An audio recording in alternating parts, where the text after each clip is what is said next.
everyone! Welcome back to Spiral Emanations, where we explore the mysteries behind the headlines.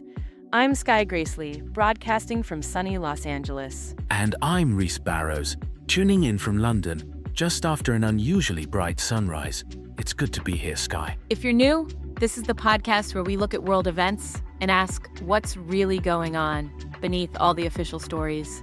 We bring on experts, adventurers, sometimes even the eccentrics. And every time, the truth is wilder than you'd think. Absolutely. And before we get started, a quick shout out to Brian Lieberman, our behind-the-scenes audio sorcerer. He's the reason we sound this crisp. He edits out every pop, click, and transatlantic lag. Frankly, he's the real hero of the soundboard. I feel like I should apologize, by the way. If you hear birds in the background, it's because Brian's editing from a cafe near Burbank Airport. He claims the ambiance makes him more creative. So, today is July 8th, 2025. I don't know about all of you, but it's peak travel season here. The Olympics and the America 250 celebrations are coming up, and airports are just wild. Which brings us to our topic today. If you've flown in the US anytime since 2003, you know about the ritual, taking off your shoes for the TSA. Well, Kristi Noem, the Secretary of Homeland Security, just announced they're ending the shoe removal policy at checkpoints. It's all over the news. Supposedly, it's because of upgraded security.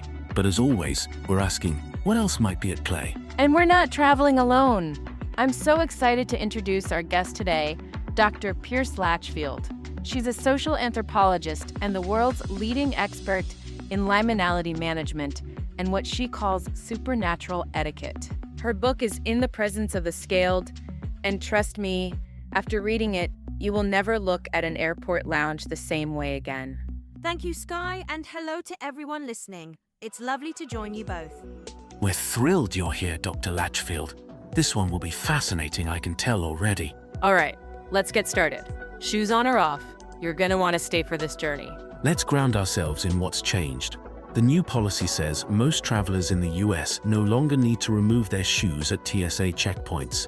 The official reason is improved scanning technology and new protocols. Just to make it super clear, this means, unless there's like a really specific reason, you keep your shoes on, even if you're not in TSA pre-check or whatever. That's honestly huge if you've flown at all since like 2003. Of course, we've heard lots of practical reasons. But Pierce, we'd love for you to introduce yourself and explain what exactly does a liminality management consultant do? Of course, and thank you for having me. I'm Dr. Pierce Latchfield. My work is about helping humans and non-humans peacefully share public spaces, especially in those transitional places that tend to magnify the unexpected, airports being a favorite example. How did you, actually get into this kind of work? Were you always into the supernatural side of things? I started in social anthropology, researching how stories and customs help different cultures cope with the unknown. Over time, I found myself advising on real-world protocols for, you could say, the more extraordinary side of the unknown. Eventually, I realized someone had to make the rules for how you greet a mer person at a hotel, or how you avoid panic when something uncanny checks into customs. Oh my gosh, that sounds like the wildest job. Have you consulted at airports before, or was this all top secret until now? Let's say I've been quietly involved in policy for several major international airports, advising on public safety, hospitality, and what I call liminal etiquette during moments of, shall we say, increased dimensional foot traffic. Airports are naturally liminal. People expect strangeness, so it's the perfect environment for gentle adjustments to reality. I never thought about airports that way, but it totally makes sense now. All right, Pierce, there's a lot of talk online about the real reason for the old shoe rule. Can you walk us through what people might not know about how this started? Was it ever just about bombs and shoes? Truthfully, while explosives were the public explanation, there was another purpose, rooted in older wisdom. For millennia, certain beings, especially shapeshifters of the reptilian sort, have walked among us. But their human disguises have one persistent flaw. The feet are notoriously difficult to completely mask. So for 2 decades, we were running an ancient test for non-humans at the airport gate. That's a succinct way to put it. The mass act of removing shoes wasn't just a security protocol. It was a collective ritual, temporarily weakening the veils that keep certain truths hidden. The Order of the Broken Wing, an alliance still unknown to most, helped blend these old safeguards into new official policies after 9/11s. Wait, are we really, talking about, like, actual lizard people? I mean, is that actually real, or is it just one of those, like, weird internet things? Myths of reptilian shapeshifters span cultures and centuries, from the Nagas in India to the ancient serpent kings of Central America. The specifics change, but the pattern persists. And yes, certain factions of such beings have been a documented, if highly classified, presence in major power structures. The shoe ritual was adapted because, even with centuries of practice, the feet remain their greatest weakness. Exposing them, even for a moment, can reveal more than you expect. You could say humanity built a magical checkpoint into its daily life, hidden right in plain sight. Millions participated willingly, and in the process, we managed an uneasy peace. That is so wild. Like, I literally never would have guessed. And, wait, so there's an actual order, like a secret alliance that designed all this? Yes, the Order of the Broken Wing. They're less knights in shining armor and more, well, cross-disciplinary strategists. Their expertise, blending ancient rites with modern systems, was crucial in making the shoe ritual both credible and effective. So you're saying the TSA shoe check was basically a modern version of, say, those old temple guards who'd force strangers to wash their feet at the gates? Exactly. Such rituals have always existed. In ancient Egypt and Babylon, exposing the feet revealed hidden markers, scales, talons, non-human shape. It was a practical safeguard disguised as hospitality. And then, in the 20th century, the game evolves. Reptilian groups get better at hiding, but the feet are still their undoing. Correct. By the late 1900s, even the most sophisticated disguises faltered under certain lights, or amid mass attention.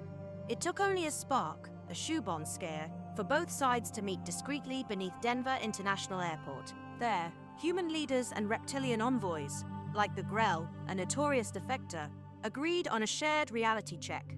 The TSA ritual was born, a fusion of safety, symbolism, and practical magic. So wait, every time we took off our shoes at the airport, we were like actually doing a little piece of magic? Just so. Rituals gain power through repetition and mass participation. The machinery was secondary. What mattered was the focused human awareness. Each checkpoint became a subtle but potent reality filter. But after decades of tension, both sides recognized a greater threat. What waits outside the hidden world? Last year, at another gathering under Denver, they signed the Great Reptilian Accord. With that, the shoe ritual was officially ended. So, now that the ritual's ended, what happens next? Are people actually going to start seeing things? Is that where all these viral videos are coming from? Precisely. We call this the age of the slip-up. With the shoe ritual gone, there's no longer a daily mass focus to reinforce the reality filter. Glitches, so-called slip-ups, are surfacing everywhere. Newscasters blinking vertically, travelers caught on security cameras with odd toes or flickering tongues. These aren't scripted hoaxes or digital artifacts.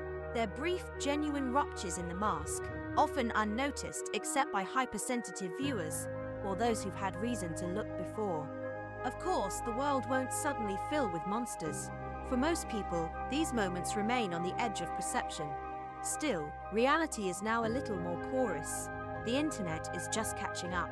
So, like, if you think you see something really strange at an airport or like anywhere, what should you actually do? My advice, stay calm, practice discretion. Treat it as you might seeing a celebrity on a bad hair day. A glance, a smile, but don't make a scene. Politeness and composure go a long way when navigating post-human social spaces. We're all learning how to share this new openness. It's best done with a bit of kindness and, yes, a sense of humor. Okay, that honestly makes airports sound like a lot cooler than I ever thought. Or maybe just scarier too. I promise, Skye, if you ever start growing scales, we'll keep you on as co-host. You'd still be the heart of the show.